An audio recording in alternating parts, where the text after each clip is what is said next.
everyone, welcome to Acadexcel. Myself Dipali and I am your biology educator. और बच्चों आज की क्लास में हम लोग पढ़ने वाले हैं प्रिंसिपल ऑफ इनहेरिटेंस को कंटिन्यू करेंगे। हमने लास्ट क्लास में जितना पढ़ा है back cross, test cross, monohybrid cross, Mendel अंकल के बारे में, आज उन्हीं सब चीजों को थोड़ा और डाइवर्सिफाई करके और थोड़ा और क्लासिफाई करके हम लोग पढ़ने वाले हैं। ओके सो आज हम लोग लेक्चर 4 के अंडर क्या क्या टॉपिक्स पढ़ने वाले हैं इसको भी देख लीजिए। एक्सप्लेनिंग दी कोडोमिनेंस, सबसे पहले तो आप लोग आज कोडोमिनेंस समझने वाले हो कि भाई कोडोमिनेंस एक्चुअल में क्या है, किस तरीके से वर्क करता है, कैसे ये इनकम्प्लीट डोमिनेशन से डिफरेंट है। इसके साथ साथ predicting the outcome of dihybrid, आज फाइनली हम लोग डाईहाइब्रिड क्रॉस बनाना सीखेंगे और उसका आउटकम्स प्रिडिक्ट करेंगे कि उसका जो फिनोटाइप एंड जीनोटाइप रेशियो है वो किस तरीके से दिखेगा हमको। Okay next, identifying the characteristics of codominant traits. Codominant traits जो है उसके कुछ एग्जांपल्स वो आप लोगों के सामने मैं लेके आऊंगी और वो बहुत ज्यादा इंटरेस्टिंग है और बहुत ज्यादा तुमको समझ में आएगा कि किस तरीके से सॉल्व करना है उनको भी। Applying the principle of codominance in dihybrid cross to solve the genetic problems. तो जेनेटिक से रिलेटेड जितने भी क्वेश्चंस हैं वो डाईहाइब्रिड क्रॉस से अगर पूछे जाते हैं तो वी विल लर्न कि क्या क्वेश्चंस हो सकते हैं और कैसे वो सॉल्व होंगे। ओके चलिए, सो लास्ट क्लास में मैंने आप लोगों को एक और चीज बताई थी और वो ये थी कि लॉज ऑफ इनहेरिटेंस के अंदर हमने ये चीज पढ़ी थी, डोमिनेंस, लॉ ऑफ डोमिनेंट होता है और एक लॉ ऑफ सेग्रीगेशन होता है और एक और चीज होती है लॉ ऑफ इंडिपेंडेंट असॉर्टमेंट, जिसको आज हम इन डिटेल पढ़ेंगे। बट उससे पहले थोड़ा सा एक बार ये चीज जान लीजिए कि जब मैं डोमिनेंस की बात कर रही हूँ बेटा, तो उसमें दो चीजें आ रही थी। एक तो था इनकम्प्लीट डोमिनेंस, एक था को डोमिनेंस, है ना। इनकम्प्लीट डोमिनेंस मतलब आधा अधूरा, मतलब डोमिनेंट जो कलर था, जैसे हमने स्नैपड्रैगन का बहुत एक एक्सेलेंट और बहुत एक अमेजिंग एग्जांपल लिया था। स्नैपड्रैगन एक ऐसा फ्लावर है जो पिंक कलर का दिखता है और पिंक कलर का क्यों दिख रहा है, वो क्या उसके मतलब कैसा उसका फीचर, किस तरीके से वो दिख रहा है। क्रॉस होता है वो रेड फ्लावर का और व्हाइट फ्लावर का। तो रेड और व्हाइट फ्लावर जब क्रॉस होता है तब हमको एक पिंक कलर का फ्लावर मिलता है। बहुत सारे बच्चों के दिमाग में ये चीज थी कि मैम वो तो ब्लेंडिंग हो जाता है, पर बेटा जी वो ब्लेंडिंग नहीं होता। इट इज जस्ट कि जो रेड कलर का फ्लावर है वो अपने आप को कंप्लीटली डोमिनेट नहीं कर पाता ऑन द व्हाइट फ्लावर, है ना। रेड कलर का जो फ्लावर है वो पूरी तरीके से व्हाइट को ओवरकम नहीं कर पाता, ओवरटॉप नहीं कर पाता और इस चक्कर में जो रेड फ्लावर है वो बहुत हल्का दिखता है, बहुत लाइट शेड दिखता है। And what is the light shade of red, जल्दी बताओ। Right, light shade of red क्या होता है बेटा, पिंक होता है, सिंपल। तो इट्स नॉट कंप्लीट डोमिनेंस, तो इसीलिए हम इसको क्या बोलते हैं, इनकम्प्लीट डोमिनेंस। ठीक है, वैसा ही हमने एक और पढ़ा था concept, that was codominance. Codominance मतलब ये हो जाता है बच्चे कि जैसे आपने A B O blood group के अंदर ब्लड ग्रुप ए बी पढ़ा था, है ना, लास्ट क्लास में एक टेबल भी बताई थी मैंने। तो जिसमें दोनों ही रेसेसिव भी और डोमिनेंट एलील दोनों ही दिख रहे हैं, है ना, दोनों ही चीजें विजिबल है। कोई किसी को ओवरकम नहीं कर रहा, कोई किसी को ओवरटॉप नहीं कर रहा है, ओवरलैप नहीं कर रहा है। Both the alleles are expressing themselves. Dominant भी दिखेगा मुझे, रेसेसिव भी दिखेगा मुझे, दोनों ही चीजें विजिबल रहेंगी। ठीक, नेक्स्ट आज जो हम लोग पढ़ने वाले हैं इसी एबीओ ब्लड ग्रुप का एक और पैटर्न, कि भाई एबीओ ब्लड ग्रुप एक और चीज का एग्जांपल बहुत अच्छा है, and that is multiple एलीलिज्म।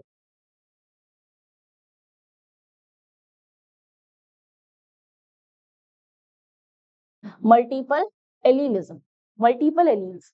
Multiple alleles क्या होता है बेटा, कि अगर मैं तुमको ये बोल दूं कि कैरेक्टर वही है बट वो गवर्न होगा बाय 3 एलील्स, है ना, यानी एक gene will be governed by 3 alleles। वापस सुनना, here you can see that there are more than 2, that is 3 alleles governing the same character। Character वही है, कैरेक्टर ब्लड ग्रुप का ही है, पर उस ब्लड ग्रुप को गवर्न करने के लिए उनके पास 3 डिफरेंट एलील्स है। कौन से 3 डिफरेंट एलील है, कौन से 3 डिफरेंट एलील है बेटा, इफ आई से of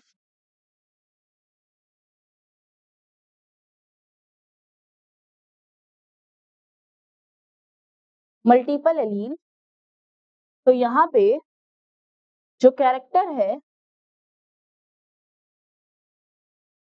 1 character governed by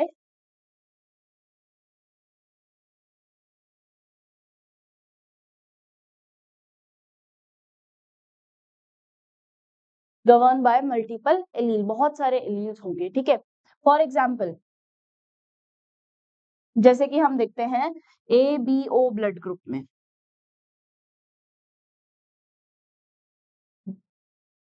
ABO blood group में बेटा आप क्या देखते हो कि जब मैं बात करती हूँ जीन आई, देखो है तीनों ही किस चीज के मल्टीपल एलील्स, मतलब एक ही कैरेक्टर है और वो तीन एलील से जो है मल्टीपल एलील से गवर्न किया जाएगा। तो जीन तो एक ही है, आई जीन ही है, so one gene is present. अब ये तीन एलील्स का हो सकता है, आई ए भी हो सकता है, आई बी भी हो सकता है, आई स्मॉल आई भी हो सकता है, depending upon the antigens present on the RBC body. ठीक है, तो ये तीन तरीके के एलील शो कर सकता है, पर इसमें कंडीशन ये आती है कि ये पॉपुलेशन में ही होता है। पॉपुलेशन यानी तुम मल्टीपल एलील को एक ही आदमी में नहीं पा सकते। एक बार वापस सुनना, तुम्हारे क्या तुम ऐसा बोलते हो कि मेरे अंदर है ना ए ब्लड ग्रुप भी है, बी भी है, ओ भी है, तीनों हो सकते हैं क्या? या तो ए होगा या बी होगा या ए बी होगा ज्यादा से ज्यादा, या ओ होगा, है ना। इट्स नॉट पॉसिबल कि तुम्हारे बॉडी के अंदर ए बी ओ चारों हो है ना, ये नहीं हो सकता। क्यों नहीं हो सकता? क्योंकि ये पॉपुलेशन से रिलेट करता है, ये बहुत बड़ी जनसंख्या को कवर करता है कि हाँ इतनी पॉपुलेशन होगी जिनका ब्लड ग्रुप जो होगा ओ होगा, इतनी होगी जिनका ए होगा, इतनी होगी जिनका ए बी होगा, शायद इतनी है जिनका ओ पॉजिटिव हो सकता है। तो ये जो एक मेजर करने का तरीका है, ये जो तरीका है ये हमको बताता है कि यहाँ पॉपुलेशन साइज देखी जा रही है। So ABO blood group basically population densities को कवर करता है। ठीक है, चलिए सो पढ़ते हैं हम मल्टीपल एलिलिज्म में। सो it is basically the three alleles governing the same characters. अब बेटा इस पे कंफ्यूज बिल्कुल मत होना, क्योंकि ये ना कई बार कंफ्यूजिंग हो जाता है।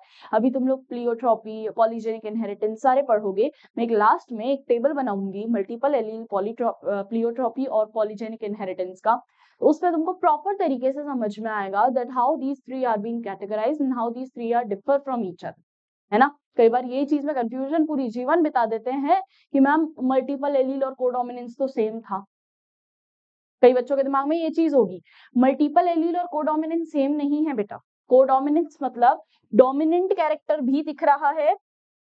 कोडोमिनेंस क्या होता है? जहां पे मुझे अगर आई ए है और आई बी के साथ में इसको क्रॉस करवा दूं तो मुझे आई ए बी ऐसा दिखेगा। दोनों ही ब्लड टाइप जो होंगे, दोनों ही शुगर जो होगी वो आरबीसी सेल पे प्रेजेंट रहेगी। तो आई ए बी दोनों ही मेरे को डोमिनेंट दिख रहे हैं भाई, है ना। दोनों ही डोमिनेंस दिख रहा है मुझे, ए भी डोमिनेंट बी भी डोमिनेंट। तो इस पे कोई ओवरकम नहीं होगा, कोई ओवरलैपिंग नहीं होगी। ठीक, तो इसको हम कहते हैं कोडोमिनेंस, जहां मुझे दोनों ही एलील्स जो है एट प्रायोरिटी प्रॉपर तरीके से विजिबल है। पर अगर मैं बात करती हूँ मल्टीपल एलीलिज्म में, तो ये सिर्फ इतनी सी बात बोल रहा है कि भाई जीन आई ही है, जीन एक ही है जो तुम्हारा ए भी लेके चल रहा है, बी भी लेके चल रहा है, ओ भी लेके चल रहा है। ठीक है, so gene is one, gene I is one, और वही जीन आई को तुमने एक ए डोमिनेंट एलील भी दे दिया, बी डोमिनेंट एलील भी दे दिया, और एक स्मॉल आई यानी रिसेसिव एलील भी दे दिया। ठीक है, ये एक ही इंसान में मेजर नहीं होगा। कोडोमिनेंस जो है ये एक इंसान में आ सकता है ना, एक ही इंसान में दिख जाएगा। भाई ए बी ब्लड ग्रुप के बहुत लोग होते हैं, तो एक इंडिविजुअल को इंडिविजुअल के एस्पेक्ट से हमको ये देखा जाता है।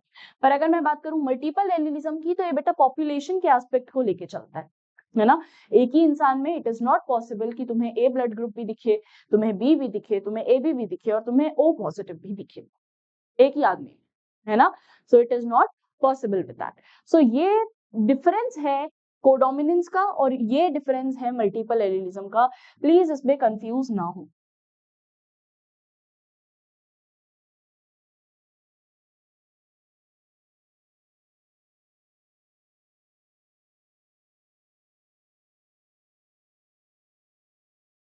This is codominance and this is multiple allele. ठीक है, इसको मल्टीपल एलिलिज्म भी बोला जाता है। चलो, since an individual has only two alleles can be present, multiple alleles can be found only when population studies are made. सिर्फ population में ही कंप्लीट किया जाएगा, ये कभी भी आपको इंडिविजुअल स्टडी के लिए नहीं यूज करना है। नेक्स्ट आ जाता है occasionally a single gene product में produce more than one effect. For example starch synthesis in pea seeds controlled by one gene, it has two alleles, capital B and small b. Starch is synthesized effectively by capital B, that is homozygotes, and therefore large starch grain are being produced. In contrast, homozygotes recessive have lesser efficiency in starch synthesis and produce smaller starch grains. After maturation, capital B yani homozygotes dominant, round and homozygous recessive are wrinkled. So heterozygous produce round seeds and B seems to be the dominant allele, but the starch grain produced are of intermediate size. जैसा कि case हमको दिखता है incomplete dominance में. एक बार इस चीज को समझना, ये स्टार्च साइज का एग्जाम्पल है ऑफ इनकम्प्लीट डोमिनेंस.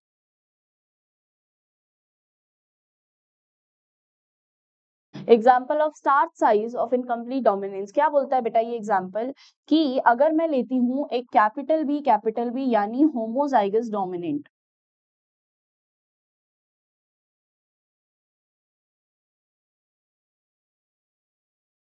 ये मैंने लिया है एक होमोजाइगस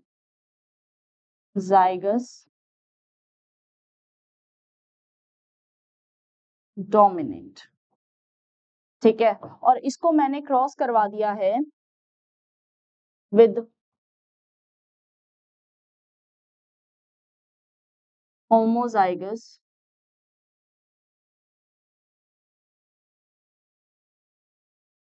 रिसेसिव से. तो मेरे पास जो प्रोजेनी और जो पनेट स्क्वायर बन के आएगा उसको भी देख लो. सॉरी,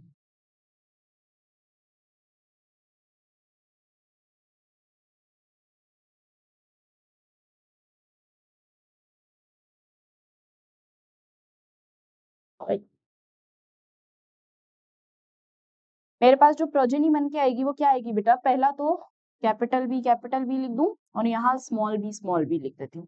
ठीक है, अब जब इनको क्रॉस करवाया जाएगा तो यहाँ मेरे पास ये चीज आएगी पहली, है ना. क्या आएगा इसमें, कैपिटल बी स्मॉल बी.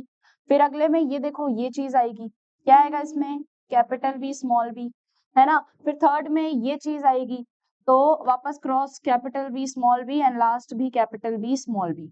अब ये कह रहा है कि according to law of dominance क्या होना चाहिए था, कि इसका अगर मैं फिनोटाइप देखती हूँ तो मुझे ये कैसा दिखना चाहिए था, मुझे ये बीइंग कैपिटल बी डोमिनेंट, तो मुझे ये कैसा दिखना चाहिए था बेटा, large starch grain, more, it should contain more starch grain. क्योंकि ये वाला जो है ना होमोजाइगस डोमिनेंट, ये किसको रिप्रेजेंट कर रहा है बेटा, ये रिप्रेजेंट करता है मोर starch and round shape.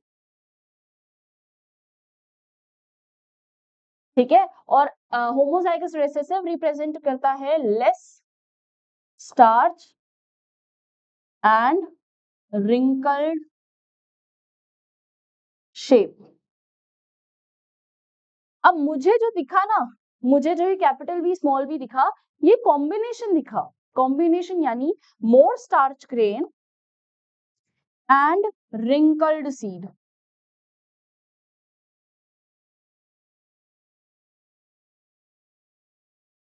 More starch grain और wrinkled सीड, यानी मुझे क्या दिख रहा है बेटा यहाँ पे, कि एक कॉम्बिनेशन दिख रहा है, दोनों के बीच का कोई वैल्यू दिख रहा है ना. ना मुझे एकदम कंप्लीट डोमिनेंट दिख रहा है, ना मुझे कंप्लीट रिसेसिव दिख रहा है, ना मुझे ना एक इंटरमीडिएट फॉर्म दिख रहा है. और जब भी मैं यहाँ इंटरमीडिएट फॉर्म की बात करती हूँ ना बच्चे, जब भी मैं एक इंटरमीडिएट फॉर्म की बात करती हूँ, तो मेरे पास बेस्ट एग्जांपल इंटरमीडिएट फॉर्म का रहता है इनकम्प्लीट डोमिनेंस का. जब भी मैं एक इनकम्प्लीट डोमिनेंस की बात करूंगी या फिर मैं इंटरमीडिएट प्रोडक्ट की बात करूंगी, तो मुझे पता लगेगा कि यार यहाँ इनकम्प्लीट डोमिनेशन शो हो रहा है. यानी जब भी मैं ये चाह रही हूँ, सुनना ध्यान से, जब भी तुम्हारे पास, क्योंकि अपन ने पढ़ा है लॉ ऑफ डोमिनेशन, है ना,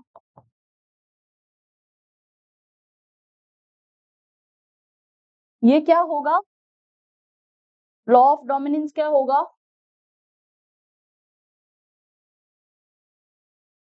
ये कंप्लीट डोमिनेंट हो सकता है, it can show complete dominance. Complete dominance क्या होता है बेटा, कि अगर कहीं पे भी गलती से भी डोमिनेंट आ गया तो वहां पे डोमिनेशन ही शो होगा, नो मैटर व्हाट। जैसे कि हमने हाइट में देखा था, है ना, अगर कैपिटल टी स्मॉल टी आ गया, मुझे तो यहाँ पे फिनोटाइप जो है टॉल ही दिखा, दैट इज डोमिनेंट ही दिखा। तो ये यहाँ ये बोलता है कि भाई मेरे में कोई एक्सेप्शन नहीं है ना, मैं जो है कंप्लीट डोमिनेंस शो करूंगा। दूसरी बात ये आती है एक एक्सेप्शन, क्या एक्सेप्शन है बेटा, कि यहाँ पे मुझे दिखता है इनकम्प्लीट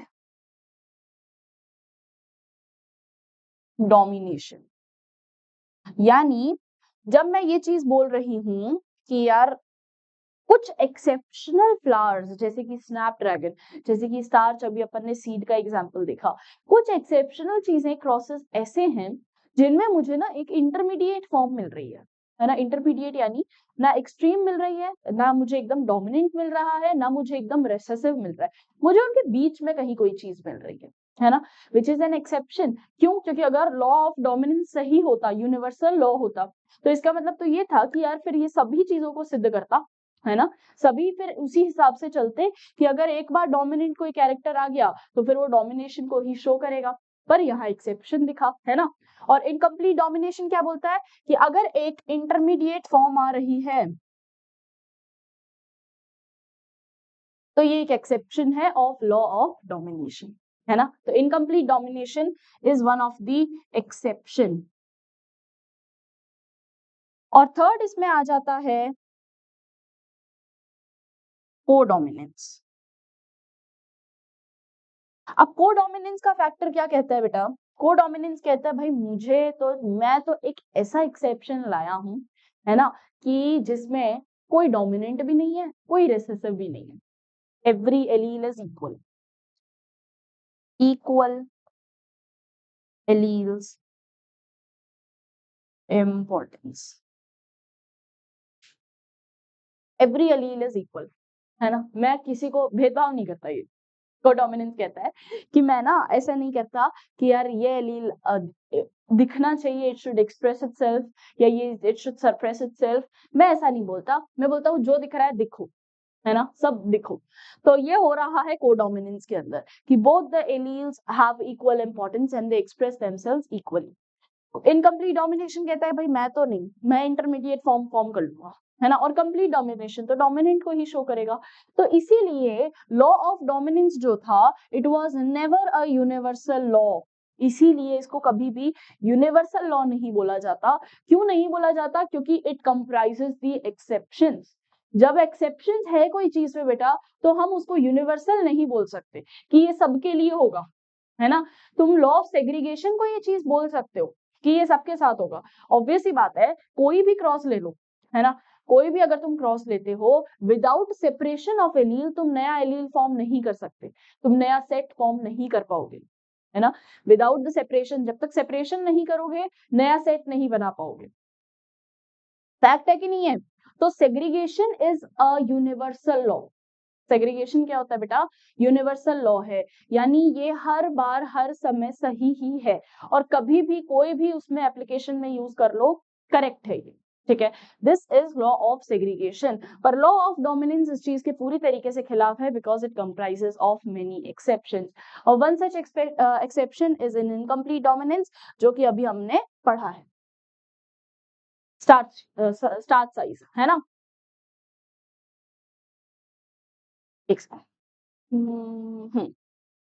सो नेक्स्ट आप इसको रीड भी कर लेते हैं, एनसीईआरटी क्या बोलती है। सो राउंड सीड प्रोड्यूस हो रहे हैं जो कि डोमिनेंट है, starch grain produce the intermediate form, है ना, कैपिटल बी स्मॉल बी, एक intermediate form.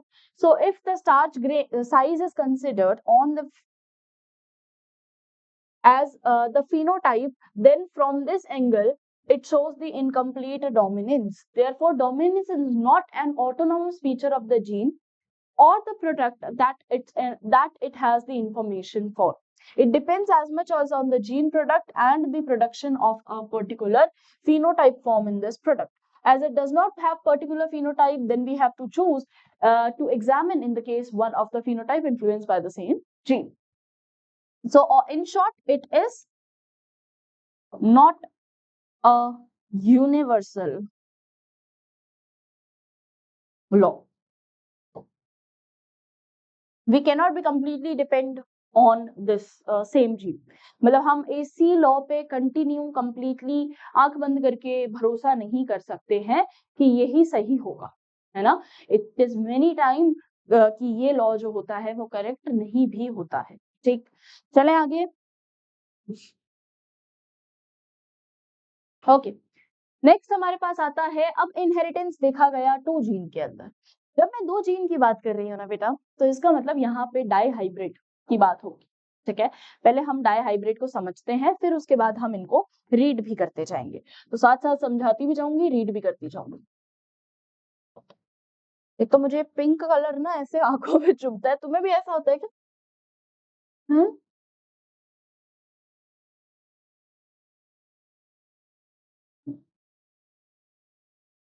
Die hybrid cross. What is dihybrid? जब मैं मोनो हाइब्रिड की बात कर रही थी बेटा, मोनो मीन्स 1, यहाँ पे डाई आ गया, मतलब दो चीजों का इन्वॉल्वमेंट रहेगा. मैं 2 कैरेक्टर्स की बात करूंगी और उससे एक हाइब्रिड बनाऊंगी. मोनो हाइब्रिड मतलब एक ही कैरेक्टर है. डाई हाइब्रिड मतलब मेरे पास 2 कैरेक्टर है, उनको मैं मिक्स कर सकती हूँ. तो यहाँ जो 2 कैरेक्टर्स मेंडल ने तो actually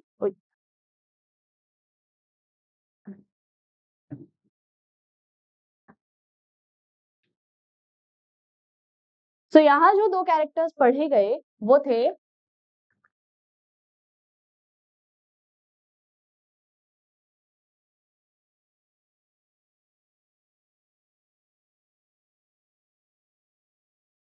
seed colour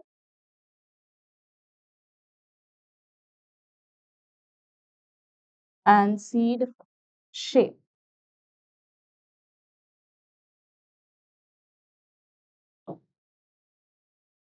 seed colour and seed shape.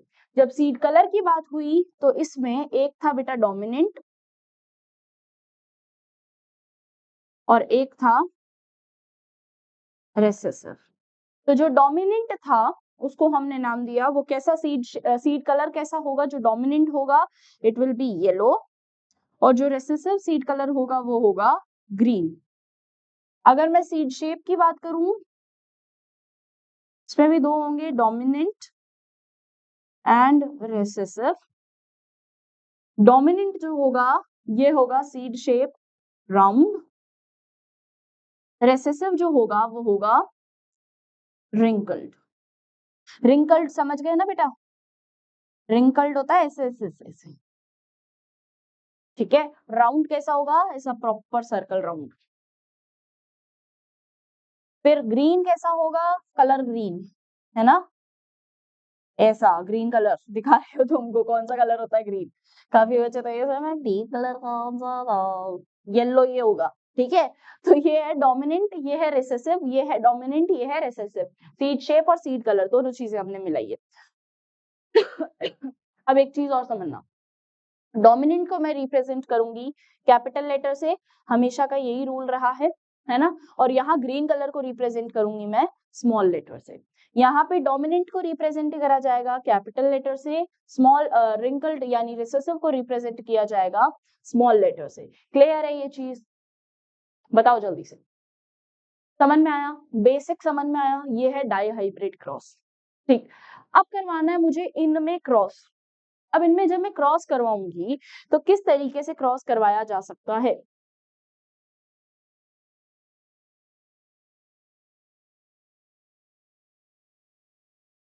चलिए, सबसे पहले हम लोग देखते हैं capital Y small Y, capital R small R. अब बेटा बहुत आसान चीज है, सुनना ध्यान से. जब मुझे कोई भी क्रॉस करवाना है, मैं कभी भी ऐसा नहीं करूंगी कि मैं कैपिटल वाई को स्मॉल वाई के साथ क्रॉस करवा दूं. क्यों नहीं करवाऊंगी मैम? क्योंकि यहाँ पे ये दोनों ही सीड कलर के एलील्स हैं. मैं सीड कलर को सीड कलर के साथ कभी क्रॉस नहीं करवाऊंगी. ठीक है, मुझे सीड कलर और सीड शेप को क्रॉस करवाना है, तो मैं कलर को कलर क्रॉस नहीं करवाऊंगी। डाई हाइब्रिड क्रॉस बहुत बड़ा एक डब्बा है ना, 16 पैरेट स्क्वायर का डब्बा होता है। अब वो 16 स्क्वायर्स को बनाना, उसमें फिलिंग करना ना बहुत बार एक टफ टास्क बन जाता है, क्योंकि क्या होता है ना, बच्चे उसको भर तो देते हैं खटाखट खटाखट, पर उसको समझ ही नहीं पाते कि यार ये, और एक भी जगह अगर गलती होगी ना, तो वो तुम्हारा जो रेशियो बनना चाहिए फिनोटाइप, वो बन ही नहीं पाता। इस चीज को ध्यान में रखो, और इसी चीज से समझो कि तुम्हें ना इसमें स्टार्टिंग में गलती नहीं करनी, स्टार्टिंग में बिल्कुल गड़बड़ नहीं करनी। होना क्या है बेटा, यहाँ पे कैपिटल वाई स्मॉल वाई को कभी भी मर्ज मत कर देना साथ में, इन दोनों में क्रॉस नहीं हो रहा है, ये पूरी तरीके से तुम्हारा फिनोटाइप रेशियो बिगाड़ देगा।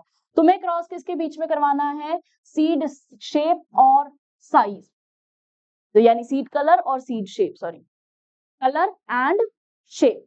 ठीक है, ये वाला कलर का कॉलम है और ये वाला शेप का कॉलम है, और तुम्हें इन दोनों में क्रॉस करवाना है, ना कि कलर कलर में और शेप शेप। डन। चलो, तो मेरे पास पहला जो वो बना है कॉम्बिनेशन, दैट इज दिस। अगला कॉम्बिनेशन क्या बनेगा बेटा, ये कैपिटल वाई स्मॉल आर से भी तो क्रॉस करेगा, है ना। अगर मैं येलो की ही बात करूं, इसको मैं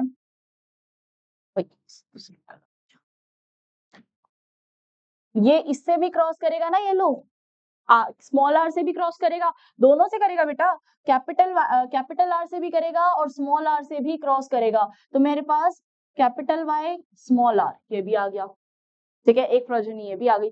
नेक्स्ट देखो, अगला चीज क्या बनता है मेरे पास, ये स्मॉल वाई है, अब मैं इसको ले लूं, अब इसको कैपिटल आर से पहले तो क्रॉस करवाएं और इसको स्मॉल आर से क्रॉस करवाएं, तो चलो इसको भी बना लेते हैं। बताओ, समझ में आई बात, बड़ा आसान है, बड़ा ही महा आसान चीज है ये, बहुत अल्ट्रा प्रो मैक्स आसान।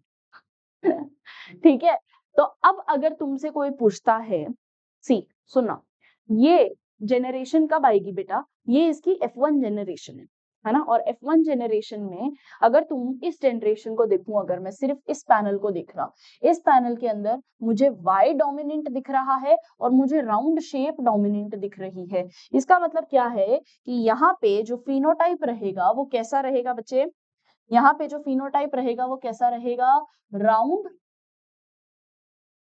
येलो राउंड, येलो राउंड, है ना, येलो कलर है जो डोमिनेंट है और राउंड है जो डोमिनेंट है। ठीक, अगला मैंने इनको क्रॉस करवा दिया, अब तुम्हारे को बहुत आसान काम है, तुम्हें बस इनका फिनोटाइप लिखना है। कैसा दिखेगा बेटा, येलो है और तेरे पास क्या चीज आ गई है, राउंड शेप है, तो राउंड येलो, है ना। अगले को देख, ये क्या आ जाएगा, round, sorry, wrinkled yellow. Third क्या होगा बेटा, राउंड ग्रीन, है ना, राउंड ग्रीन।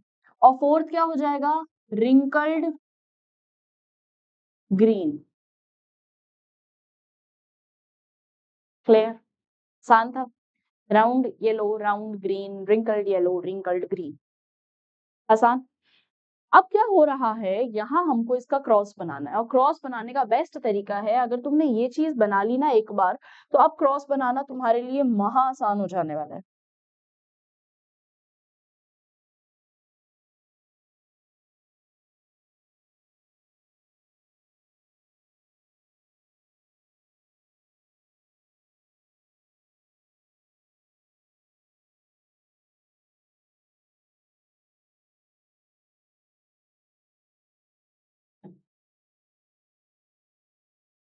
अब इस पे अपन सेक्शंस बना लेते हैं। बेटा ये 16 पनेट स्क्वायर बनेगा,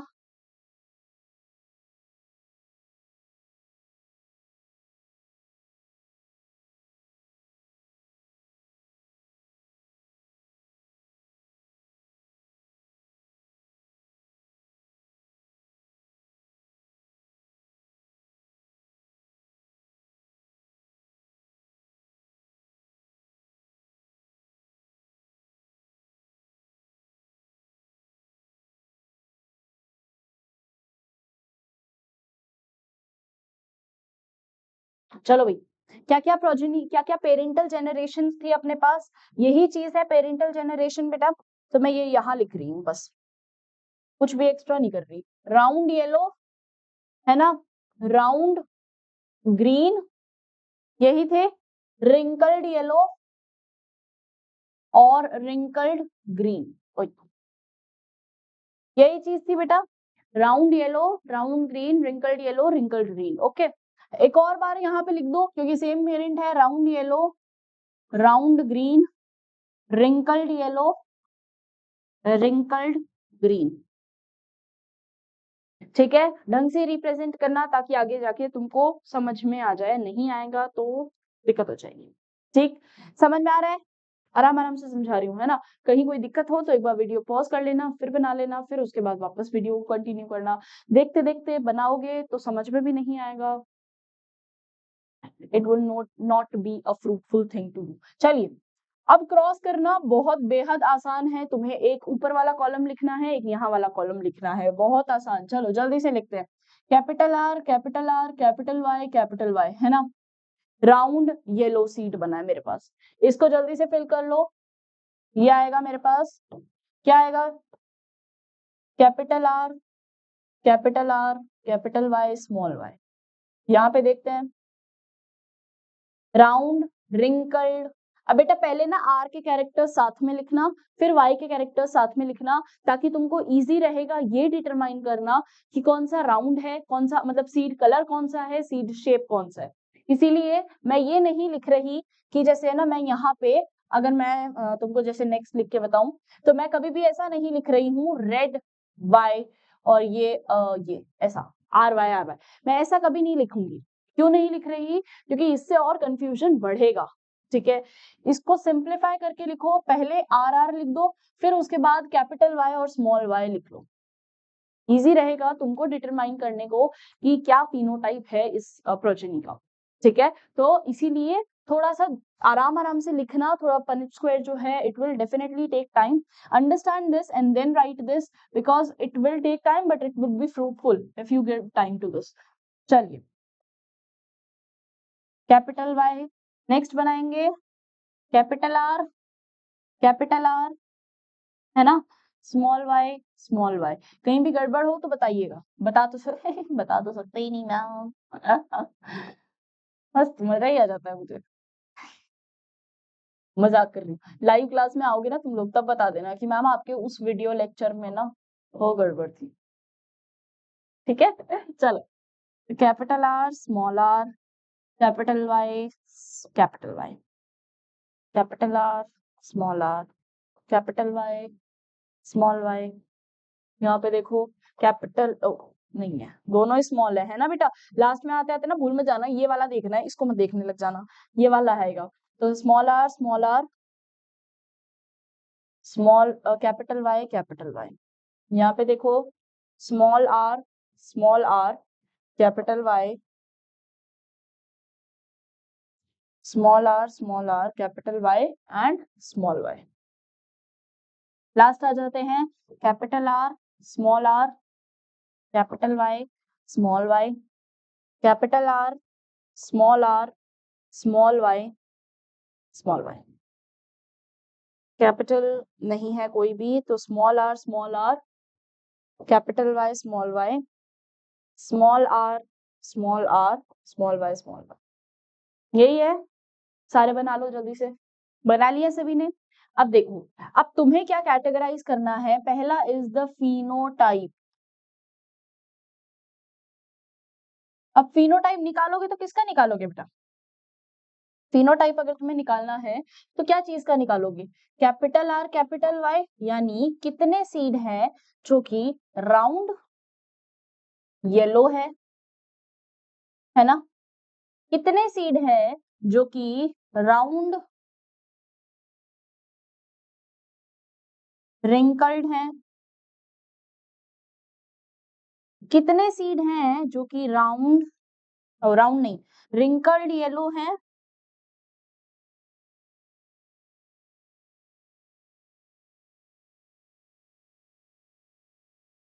और कितने सीड हैं जो कि रिंकल्ड ग्रीन है।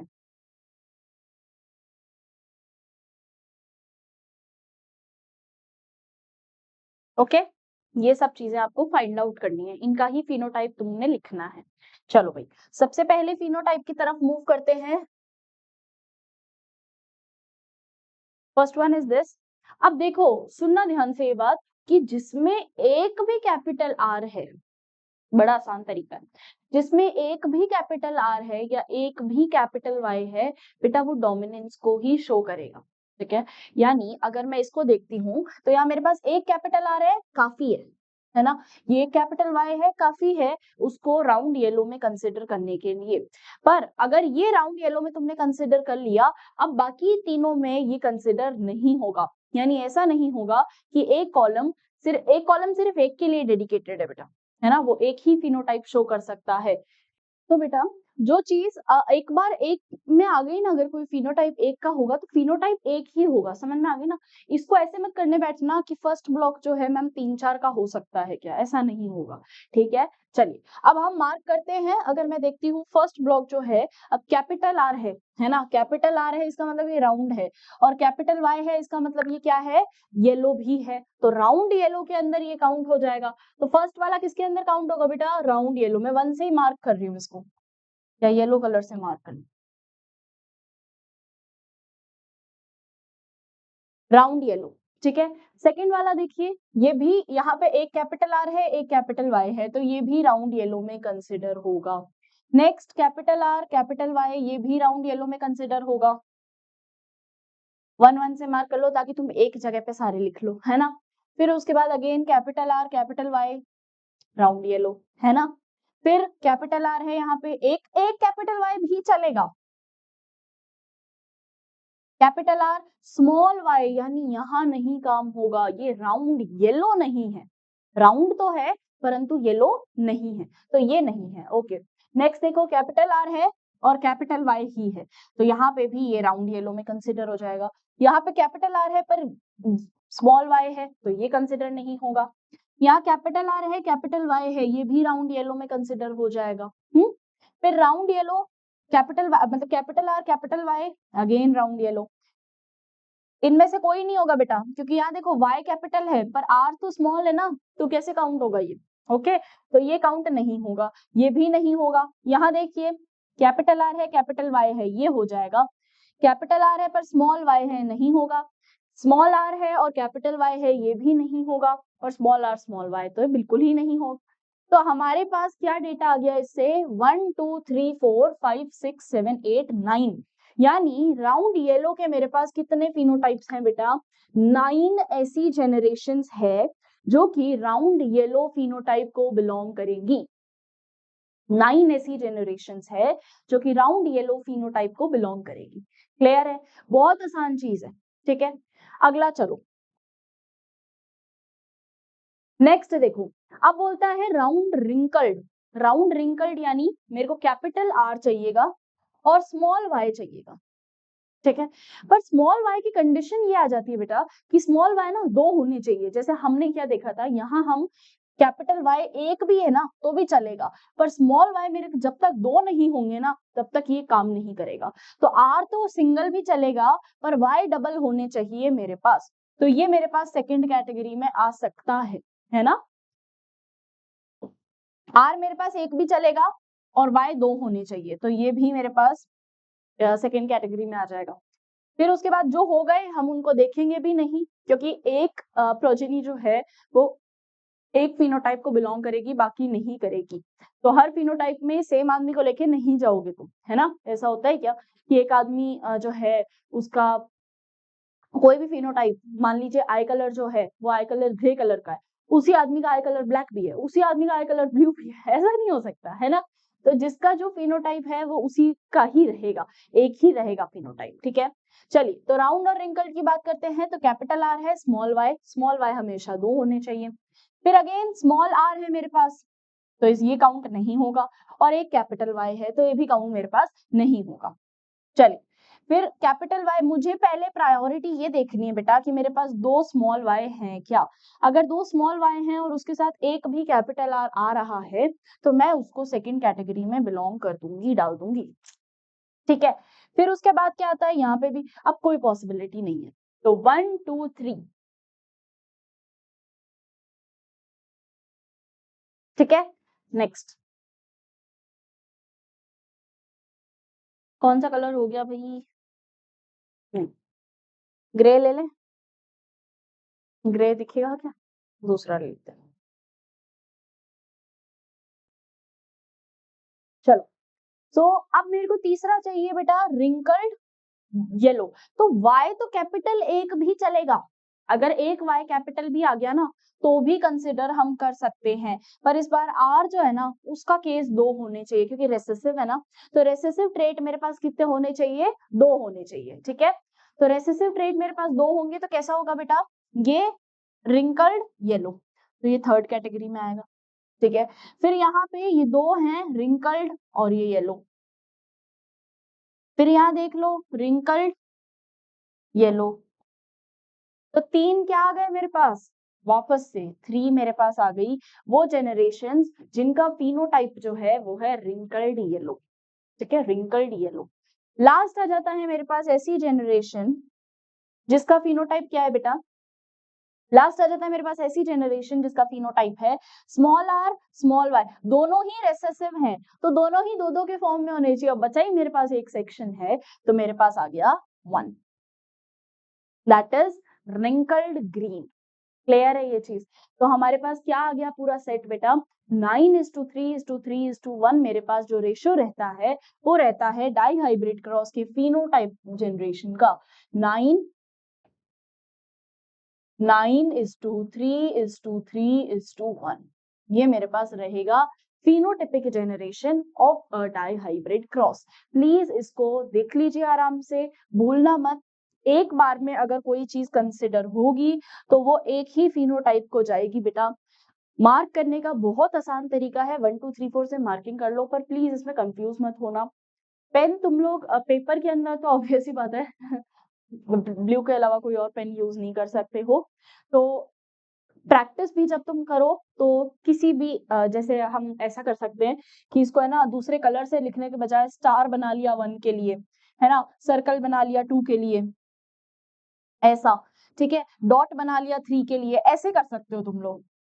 तो तुमको एक शेप से कैटेगराइज कर लो या तो, या नंबर से कैटेगराइज कर लो, पर प्लीज अलग अलग कलर से मत करना, हाइलाइटर मत लेके चल जाना, हीरो मत बन जाना, अलाउड नहीं है वो सब, है ना। और green colour, red colour, black colour भी, इवन ये सब भी, ब्लैक भी अलाउड नहीं है।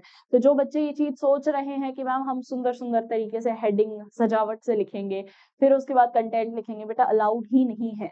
ब्लैक, ब्लू के अलावा कोई और इंक अलाउड नहीं है, ब्लैक हो गया, रेड हो गया, ग्रीन हो गया, तो please avoid those ink. Practising भी अवॉइड ही कर दो, क्योंकि अल्टीमेटली काम तो आने वाला है नहीं, बट हाँ नोट्स के लिए जरूर तुम लोग रेफर कर सकते हो दूसरी इंक्स को, है ना। चल एक बार देख लो इसको, इसमें आई डोंट थिंक कोई तकलीफ होनी चाहिए। कोई चीज अगर नहीं समझ में आई है तो please just once go through the lecture back, and if again तुमको फिर भी नहीं आ रही है, so we are conducting the live sessions on the same YouTube channel, तो आप लोग उसको ज्वाइन कर लीजिए, ताकि जब भी लाइव का अलार्म तुम लोग एक सेट कर लो ना, तो जब भी when you'll subscribe the channel तो तुमको वो automatically you'll get the notification whenever we be live, और उस टाइम पे तुम लोग कोई भी डाउट पूछ लेना। चलो अब एनसीईआरटी को पढ़ लेते हैं। एनसीईआरटी क्या बोलती है हमारी? जब मैं 2 जीन के इनहेरिटेंस की बात करूंगी तो इसको नाम दिया जाएगा di cross, dihybrid cross. चलो, Mendel also worked with and crossed the pea plant of different 2 characters as seen in the cross between pea has seed with a yellow color and a round shape and one that has of green color and wrinkled shape। ये उसने seed colour लिया था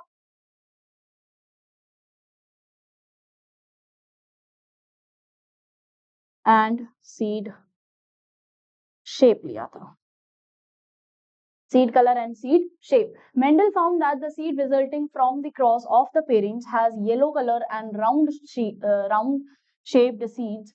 Here, can you tell which of the characters in the pair, जैसे yellow है या green colour है, round या wrinkled है, डोमिनेंट कौन सा होगा? Definitely yellow was the dominant one, है ना, over green and round shape was dominant over the wrinkled. तो रिंकल्ड से ऊपर यानी डोमिनेंट जो था वो हमने राउंड को कंसिडर किया था और येलो को हमने डोमिनेंट कंसिडर किया था।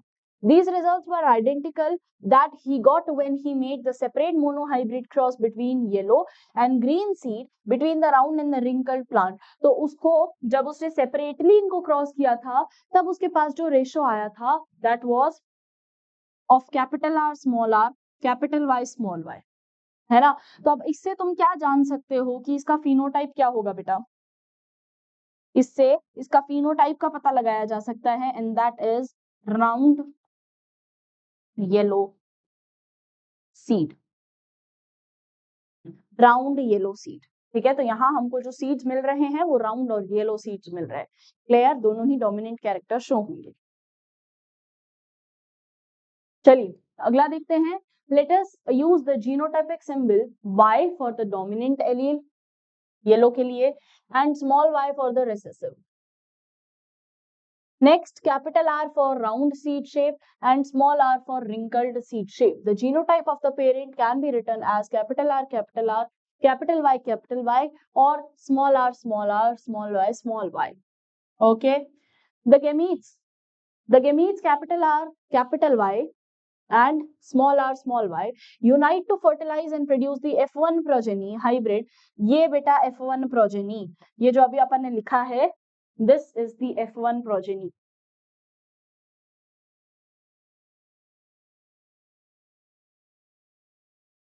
ये F1 जनरेशन का फिनोटाइप है ना, राउंड येलो।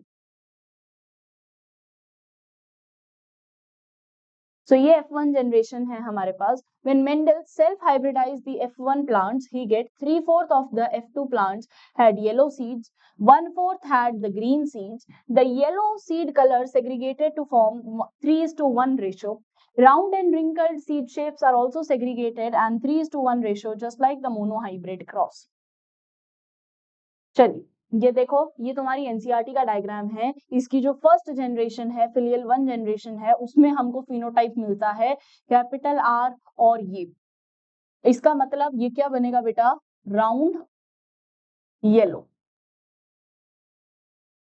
ठीक है, ये हमारे पास पूरा प्रोजेनी आ जाता है। इसके अलावा जब हमने इसको और सेग्रीगेट किया है तो हमारे पास 4 डिफरेंट फिनोटाइप्स आ चुके हैं। क्या है वो, कैपिटल आर। अब राउंड को हमको वाइट डब्ल्यू से करना है बेटा, प्लीज इस चीज में कंफ्यूज मत होना, कैपिटल आर स्मॉल आर मत लिखना।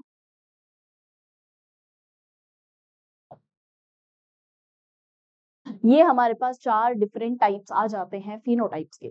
फिर हम यही हमारा पेरेंट लेते हैं for the generation of F2 generation. F2 को प्रोड्यूस करने के लिए हम इसी को कंसिडर करेंगे एज द पेरेंटल फिनोटाइप। चलिए, in the dihybrid cross the phenotype are round yellow, wrinkled yellow, round green and wrinkled green appear to be in the ratio of 9:3:3:1, जैसा कि हमने देख लिया है। So ratio 9:3:3:1 can be derived as the combination of 3 yellow and 1 green and with 3 round is to 1 wrinkled. This derivation can be written as, इसको इस तरीके से लिखा जा सकता है क्या बेटा, ऑफ कोर्स लिखा जा सकता है, जैसे हमने लिखा है, हमने ऐसे लॉन्गिट्यूडनल लिखा है, इसमें लेटिट्यूडनल लिखा है, सेम चीज को। Based upon the observation on dihybrid crosses between different plants for having 2 traits, Mendel proposed the second set of generalization that we called Mendel's law of independent assortment. और यहीं से ही हमारे पास जो है शुरुआत हो जाती है थर्ड लॉ की, that is law of independent assortment, जो कि क्या कहता है बच्चे कि एक जो भी कैरेक्टर होगा उसको दूसरे से वो कंप्लीटली इंडिपेंडेंट रहेगा, कंप्लीटली आइसोलेटेड रहेगा। सुनना वापस, क्या बोल रही हूं मैं कि अगर मैंने बोला राउंड येलो सीड है तो ऐसा कहीं नहीं लिखा कि ये राउंड सिर्फ येलो सीड ही होगा। ये राउंड येलो भी हो सकता है, ये राउंड ग्रीन भी हो सकता है। तो ऐसा कहीं नहीं लिखा है कि राउंड सिर्फ येलो होगा या राउंड सिर्फ ग्रीन होगा। तो अगर मैं बात करती हूं कोई भी एक अगर मैं उसकी बात करूंगी कि if I talk of one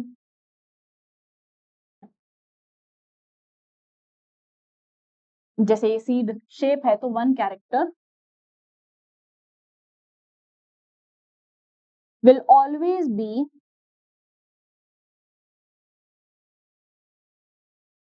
independent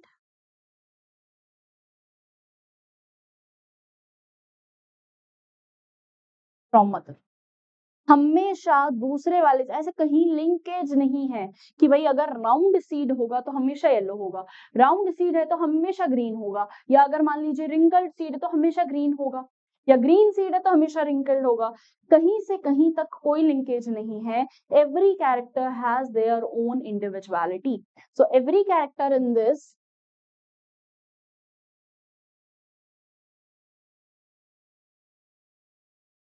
has their own individual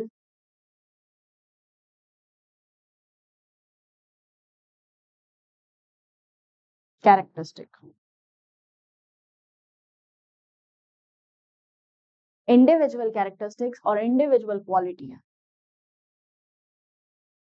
ठीक है। इंडिविजुअल क्वालिटी है बेटा which can not be suppressed और which can not be linked by the other quality. तो वो ऐसा जरूरी नहीं है कि इंडिपेंडेंट असॉर्टमेंट यही कहता है कि सारे कैरेक्टर्स इंडिपेंडेंटली आइसोलेटेड हैं। कहीं ये नहीं लिखा है कि ये कैरेक्टर इससे बाउंड रहेगा, no, these are independently isolated. This is independent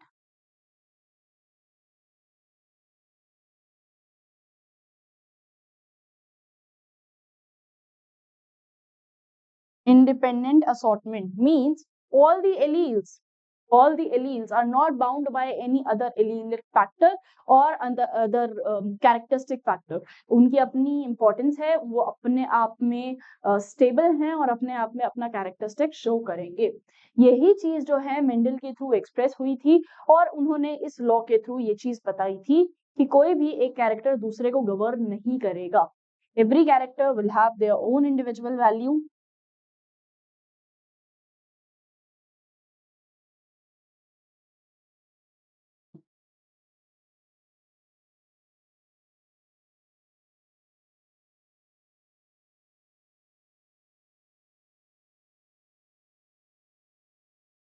It won't be governed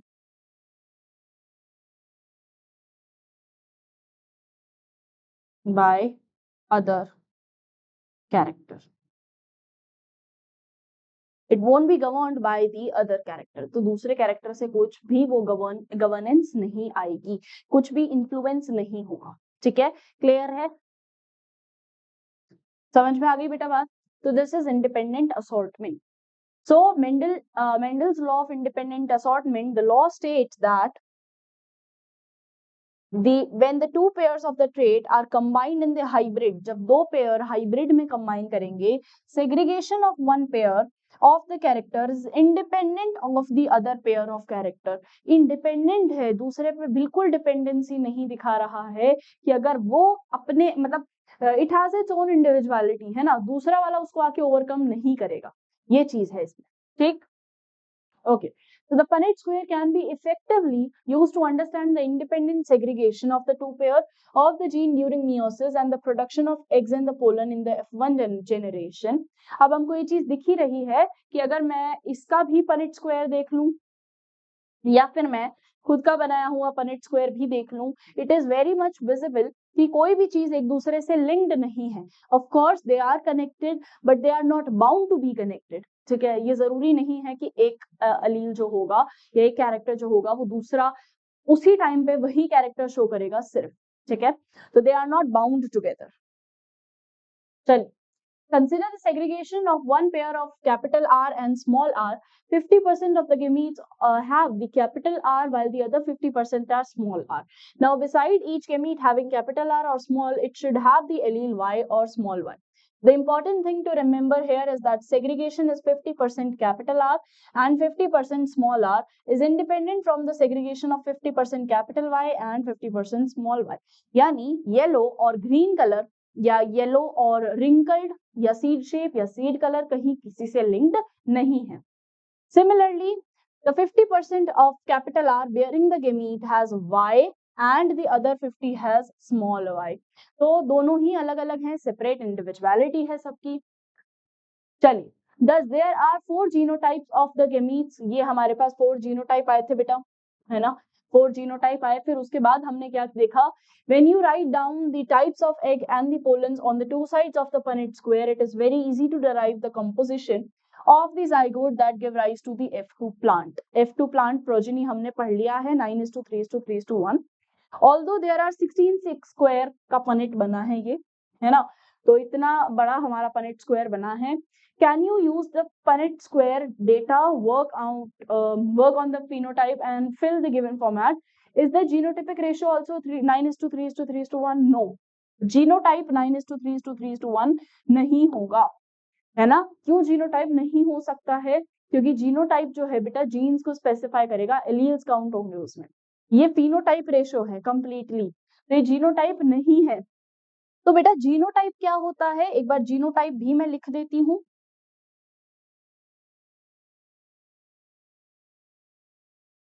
यहाँ पे है.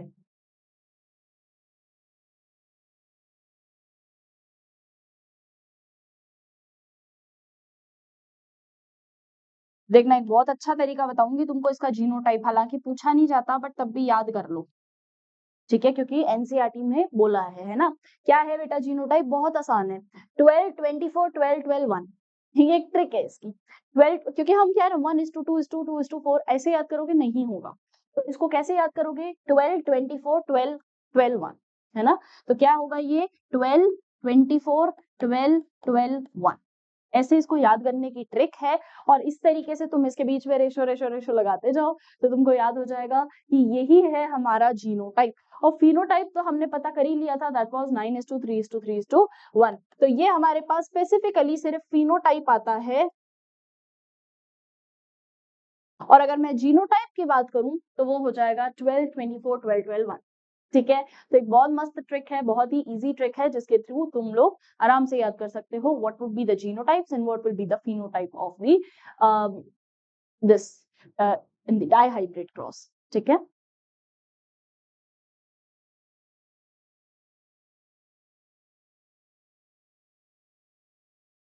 चलिए, तो आज के सेशन में इतना ही, और आई होप आपको आज का सेशन यूजफुल लगा होगा, आप सभी को समझ में आया होगा डाई हाइब्रिड क्रॉस किस तरीके से था, मल्टीपल एलिनिज्म क्या होता है, क्यों हम लॉ ऑफ डोमिनेंस को यूनिवर्सल लॉ नहीं कहते. तो आई होप आज का लेक्चर आप लोगों के लिए फ्रूटफुल रहा होगा. बच्चों, ऐसे ही और वीडियोस के लिए इस चैनल को सब्सक्राइब कर लो, और लिंक में जो डिस्क्रिप्शन बॉक्स गिवन है उस पर सारी डिटेल्स दी हुई है तुम्हारे टेलीग्राम चैनल की, तो प्लीज उसको विजिट करो, तुम्हारे लिए बहुत ज्यादा फायदेमंद चीज है वो. All the very best students for your NEET preparation. Have a great day. Bye bye. Take care.